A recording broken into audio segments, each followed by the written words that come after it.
अच्छा, सवालात जो प्रीवियस पढ़ाए गए लेसन में से, अब जो आप सवालात कह रही हैं कि ब्रेनस्टॉर्मिंग, वैसे मुझे आंसर तो इसका मिल गया, लेकिन मैं स्पेसिफिक मज़ीद चाह रही हूँ कि प्रीवियस नॉलेज बच्चे का चेक करना, वो रिलेटेड टू जो प्रीवियस लेक्चर प्रीवियस लेसन पढ़ा होता है उससे रिलेटेड होता है, या आपने वो स्टोरी से रिलेटेड ही पूछना होता है, या जो लेसन पढ़ाने जा रहे हैं उससे देखिए, रिलेटेड अब ये पूछना होता है? डिपेंड करता है। फॉर एग्जाम्पल, एक ऐसा टॉपिक है जो कि पिछले टॉपिक का ही फॉलो अप है। ठीक लेट्स है। सपोज आप साइंस का कोई ऐसा टॉपिक पढ़ा रही थी, एनिमल किंगडम, और एनिमल किंगडम में बच्चों ने मैमल्स पढ़ लिया था।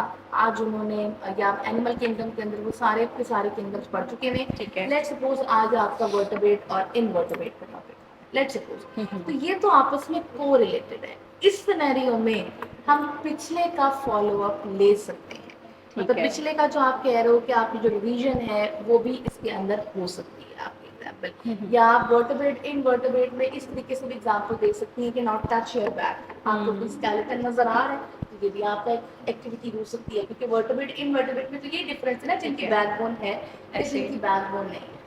लेकिन कोई ऐसा टॉपिक अगर आ रहा है जिसमें पिछले टॉपिक का कॉन्सेप्ट ही नहीं है, फिर वहां पर आप क्यूरियोसिटी क्रिएटिंग वाले एलिमेंट्स क्रिएट करें।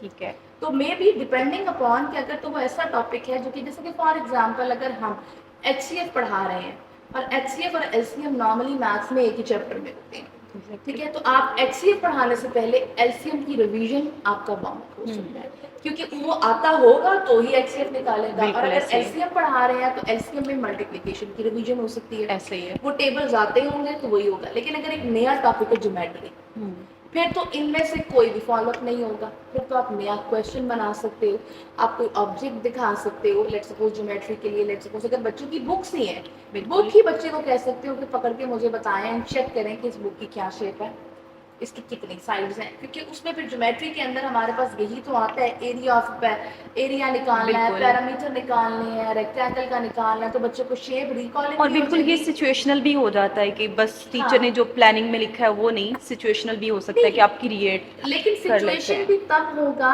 जब वो प्लान करने से प्लान। पहले सोचेगी कि मेरे, या देखेगी मेरी क्लास में क्या है। अब अगर ज्योमेट्री ही पढ़ानी है तो आपको स्क्वायर, रेक्टेंगल, आपको सर्कल की बहुत सारी चीजें अपनी क्लास में मिल जाएंगी, इवन 2D शेप्स की सूरत में भी और 3D शेप्स की सूरत में भी। आप ऐसे। अपनी क्लॉक देखें, मे बी वो अगर राउंड है तो वो सर्कल है, वो स्क्वायर की शेप में भी हो सकती है। आपको विंडो, डोर, ब्लैक बोर्ड, वो। और अगर आपने एंगल्स भी पढ़ानी है ना, तो आप अपने कमरे का जो आपका क्लासरूम है उसका दरवाजा खोलती और बंद करती जाए ना, तो नीचे टीचर एक प्रोटेक्टर ही ड्रॉ कर लेना। जब दरवाजा बंद हो तो 0 डिग्री, पूरा खोल दिया ऐसे करके तो 90 डिग्री, खोलने से बंद करने की तरफ जाए और नीचे प्रोटेक्टर अगर टीचर ने ड्रॉ किया, तो ये भी टीचिंग मेथोडोलॉजी है कि ये देखें एंगल कैसे बदलता है, ये ऑब्ट्यूज पे आ गया, ये एक्यूट पे आ गया। एग्जैक्टली। लेकिन ये है कि अगेन अगर उसने थोड़ा सा उस, मतलब मैं तो ये भी नहीं कहती कि लंबे लंबे फ्लैश कार्ड्स बनाओ, ये थोड़ा सा क्लासरूम में ही देख लो तो बड़ी इन्वॉल्वमेंट आपको मिल जाएगी। और हम स्मार्टफोन हर वक्त हाथ में लेके फिर रहे होते हैं, और अनफॉर्चुनेटली टीचर्स हमारी